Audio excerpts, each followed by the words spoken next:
So, for today's vlog, samahan nyo akong mag-staycation sa Marianas Beach Resort kasi it's my mom's birthday! Syempre, alangan namang birthday mo, di ba? So, magkano nga ba ang nagastos namin for one night? Every month nga pala, iba't iba yung promotion nila. Pero, yung nakuha namin na promo is $99 plus tax. Pero, may inclusion na yun na boat sail riding, cocktail hours which is unlimited wine, unlimited beer, soft drinks, and meron na rin siyang snacks. Of course, water din pala. At sa sobrang OA, hindi na nga kami nakapag-video sa loob ng room.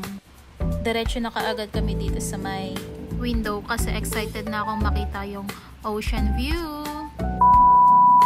So, nag-rest muna kami and after that, pumunta na kami sa may beach side kasi 5 PM yung schedule namin for boat sail riding. And ayan na!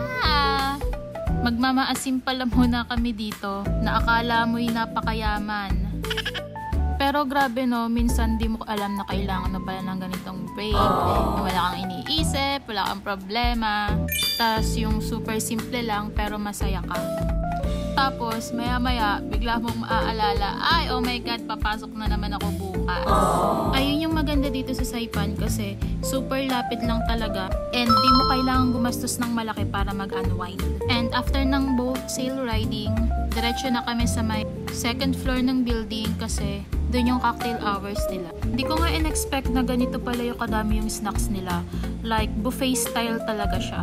Kasi akala ko puro beer and wines lang. Nag-add lang kami ng $10 kasi their promo is only for 2 packs. Not bad na rin kasi nag-enjoy naman talaga kami. So, ayun lang yung ganap namin for first day. Comment for part 2 or itigil na lang talaga to. Bye!